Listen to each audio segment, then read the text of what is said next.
तर कोऑर्डिनेटर म्हणजे समन्वयक, निमंत्रक ज्याच्याशी सगळे संपर्कात राहतील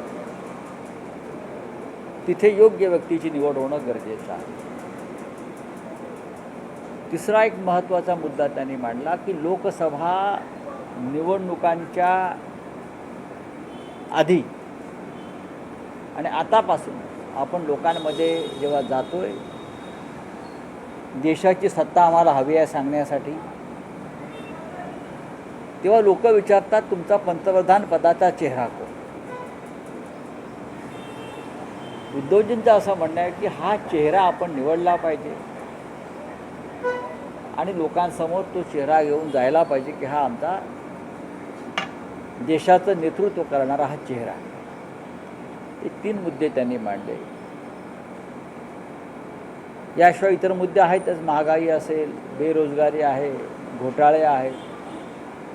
पण एकंदरीत इंडिया ब्लॉकमध्ये ज्या सगळ्याच पक्षांनी बैठक झाल्यावर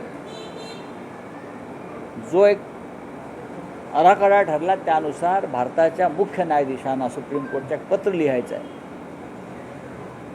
त्याच्यामध्ये देशातल्या सगळे जे SIRचा विषय आहे, नीटचा विषय आहे, अन्य विषय जे आहेत प्रमुख त्या संदर्भात त्यांना अवगत करायचं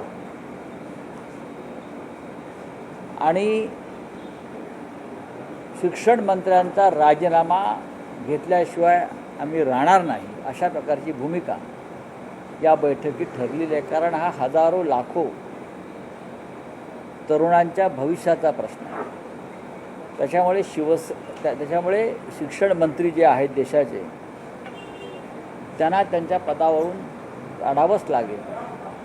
अशा प्रकारचं एक भव्य आंदोलन, मोठं आंदोलन करत राहू संसदेमध्ये, संसदेच्या बाहेर एक अशा प्रकारचा आराखडा. आणि पुढली जी बैठक आहे ती हैदराबादला घ्यायचं ठरलेलं आहे ऑगस्ट महिन्यामध्ये.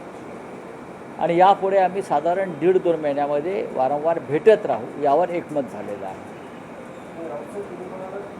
आंदोलनासंदर्भात चर्चा झाली, पण काँग्रेस जनता पार्टीचे जे 2 दिवसापूर्वी आंदोलन निर्मित झालं त्याबद्दल काही चर्चा झाली. अनेकांनी कॉकरोच जनता पार्टी या विषयावरती आपली मतं मांडली की देशामधला तरुणांमध्ये रोष आहे आणि तो रोष व्यक्त करण्यासाठी हे एक कॉकरोच जनता पार्टी त्यांना एक व्यासपीठ मिळत आहे.